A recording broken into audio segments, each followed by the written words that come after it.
గొయ్యలు తవ్వడానికి, లైట్లు ఆపడానికి, ఇక్కడ ఎంత మందిని ఇలా ఏర్పాటు చేయడానికి ఎంత ప్రయాసపడ్డారో తెలుసా మీకు? আজি গায়ে আমি আসি তেরা পকাইবে বেলে কল কুন বাকে তেরা బంద বাకే కరెంట్ పకాయిబకే లిపాయిబే కెత్తే లోక আসি ప్రయాసం వేలేకి ఇది కాబా ఫలములు.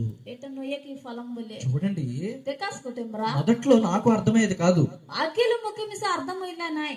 అయ్యా, ఎందుకు ఇలాగ కన్నీరు, ఎందుకింత బాధ, ఎందుకింత వేదన, ఎందుకింత ప్రయాస? మీరు మారితే ఏంటి, మారకపోతే ఏంటి? మీరు రక్షణలోకి వస్తే ఏంటి, రాకపోతే ఏంటి? ఎందుకు ఇలాగ ఒక వ్యక్తి కొరకు కన్నీరు కార్చవలసిన అవసరత ఏముందని ఆ రోజు అనుకున్నాను. गोटे नन्नर पे रखिया इबके काय के खानदारो काय के उधर सुबेर काय के एते बाद इबर काय के एते निंदा पोइबर एते కూడా काय के అంకుర సుబెల కొరపాయి బలి ముయితడే బలి మీ ఆలోచించుకో. తర్వాత బైబిల్ ని చదవడము, బైబిల్లో ఉన్న కొన్ని విషయాలను తెలుసుకోవడము, కామెంటరీస్ చదవడం నేర్చుకుంటున్నాను. ఓసిల్ के मुई बाइबल ती रोइला खाता मनो बाइबल ती स्टोरी मनो बाइबल खाता मन सब पढी करी कोनी